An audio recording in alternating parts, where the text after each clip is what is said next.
Et bonjour les loulous. Aujourd'hui une vidéo un petit peu particulière pour parler d'un film qui est artistiquement mauvais, mais pourtant, on l'a presque tous vu et on l'aime quand même. Cette vidéo aura donc un ton un peu plus léger que d'habitude, parce que Commando, c'est presque un nanar, mais il est assumé avec bonne humeur. Commando aurait dû s'appeler Matrix, à cause du nom de son héros. Et c'était Nick Nolte qui devait tenir le rôle principal. À cette époque, il cartonnait au box-office dans 48 heures avec Eddie Murphy. Finalement, fraîchement sorti de Terminator, c'est Schwarzy qui a eu le rôle. Mais la plus grande trouvaille du casting fut Vernon Wells, personnage jouissivement déjanté qui éclipse le vrai méchant du film par son jeu délirant. Pour ceux qui ne l'avaient pas reconnu, c'est le gros taré, et oui encore, de Wez dans Mad Max 2. Faut reconnaître qu'il est méconnaissable, sauf pour son regard de dingue. C'est pas dit clairement, mais j'ai l'impression que le personnage de Bennett est gay. Et ça donne beaucoup de sens au final. Enfin, j'ai une théorie, on en reparlera plus loin dans la vidéo. Et enfin, Mark Lester réalise le film, et c'est un spécialiste des nanars direct to vidéo. Alors je vous l'ai dit, Commando, artistiquement, c'est nul. Mais c'est fait avec bonne humeur, et avec une générosité communicative visant un objectif finalement assez proche des Jeux Olympiques, plus haut, plus loin, plus fort. Et il faut reconnaître que la promesse est tenue. Alors ça raconte quoi ? On découvre John Matrix qui élève seul sa fille dans un chalet à la montagne. Et déjà ça commence. Matrix aurait pu revenir avec des bûches, mais non. Il arrive directement avec un tronc d'arbre sur l'épaule. Et j'ai pas revu ça depuis Kratos dans God of War. Et puis sa fille, parlons-en. Bon, a priori c'est une fille standard, mais plus tard, on la retrouvera, parce qu'elle a fait carrière, et qu'en fait, c'est Alyssa Milano, les gars. Mais il faut avancer, parce que si le film n'a pas grand-chose à dire, il a beaucoup à faire, en tout cas beaucoup à montrer. Dans la minute, l'ancien général de Matrix lui explique que tous les membres de son équipe se sont fait tuer. Et par sécurité, il assigne 2 soldats à la protection du chalet. 2 minutes plus tard, il meurt et la fille de Matrix est enlevée. Là-dessus, les méchants veulent négocier. Et là, on sait tous ce qui se passe d'habitude. Allez, je vous le fais. Oh non, pitié. Je ferai ce que vous voudrez, mais ne faites pas de mal à mon enfant. Eh ben là, non. Si vous voulez revoir votre fille, il va falloir vous montrer coopératif. D'accord ? Non. Matrix, il a séché les cours de négociation. Après, il les course en roue libre dans son 4x4 et il se fait enlever. Et là, les méchants lui expliquent qu'il doit tuer un président dans un pays lointain s'il veut revoir sa fille vivante. Mais on s'en fout un peu parce qu'il ira jamais. Les méchants vérifient qu'il monte bien dans l'avion et il est même accompagné pendant le vol. Hasta luego, amigos. T'es un marrant, Sully. C'est pour ça que je te tuerai le dernier. Et là, Matrix, il tente des trucs. Ne dérangez pas mon ami. Il est mort de fatigue.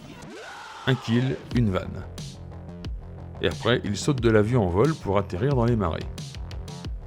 Oui, n'importe qui serait mort, mais c'est Matrix. Il faut accepter ça. Sinon, vous n'allez pas progresser dans le film. Il kidnappe une hôtesse de l'air et utilise sa voiture pour suivre Sully jusqu'à un centre commercial où il essaye de choper Sully avant qu'il téléphone. Et là, il soulève une cabine téléphonique dans laquelle Sully se trouve. Ouais, parce qu'il soulève des cabines téléphoniques.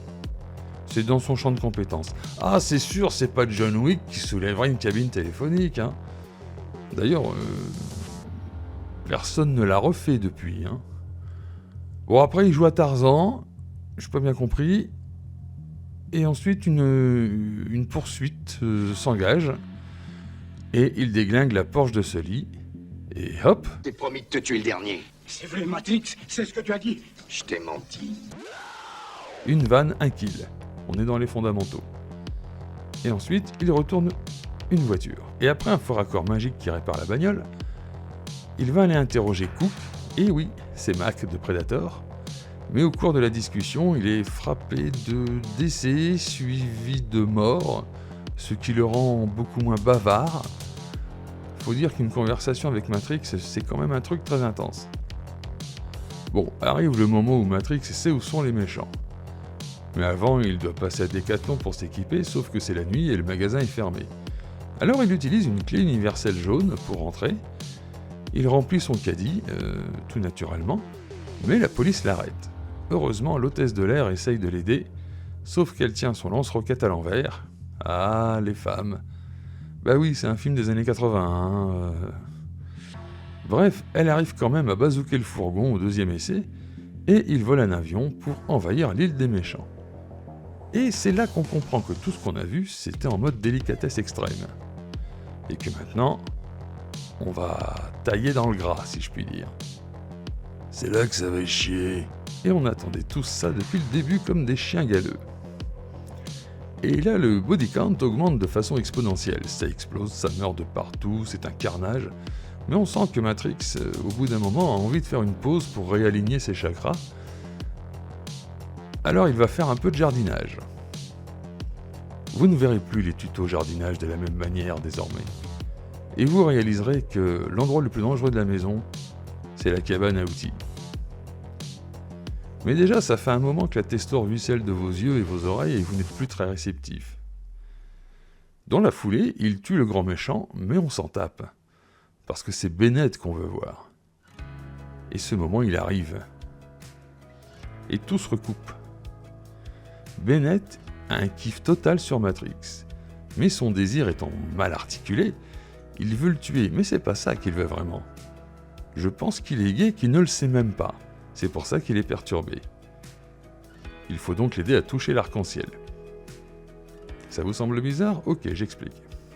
Alors ok, c'est un sosie de Freddie Mercury en côte de maille. C'est un indice faible. Sa moustache rappelle quand même pas mal le biker des Village People. C'est aussi un indice faible. Quand il a la fille et le flingue, Matrix lui dit « Allez, c'est enfoncer ton couteau dans ma chair que tu veux. » Vous avez vu la tête du gars à ce moment-là? Il est limite de se mordre la lèvre. Indice fort. Il balance son arme et la fille pour enfoncer un truc dans Matrix. C'est aussi un indice fort.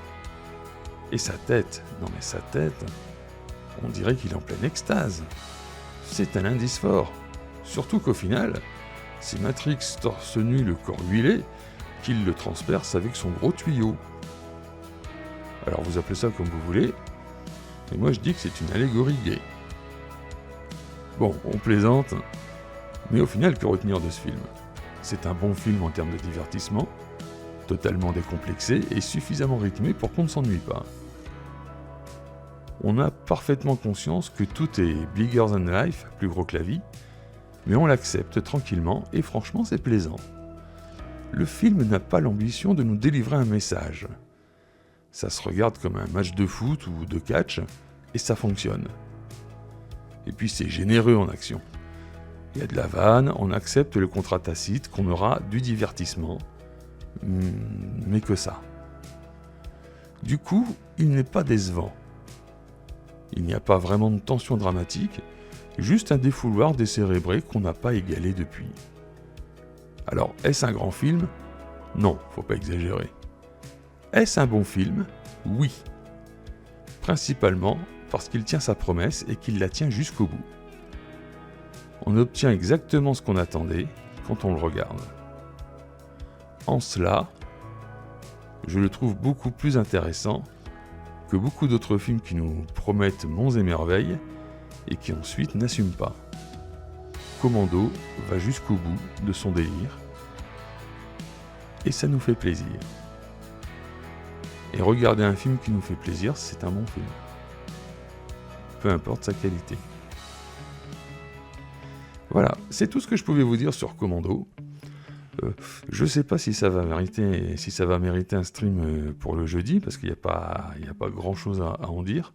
Enfin, c'est vous qui me direz. J'espère que vous commenterez. En tout cas, n'hésitez pas à liker et vous abonner. Ça fait toujours plaisir. Et puis, je vais retourner au travail pour aller sur un film un petit peu plus sérieux. Si cette version vous a plu, j'en ferai de temps en temps. Là, on est un petit peu plus léger. Écoutez, moi, je retourne au travail et en attendant, on fait bisous. À bientôt.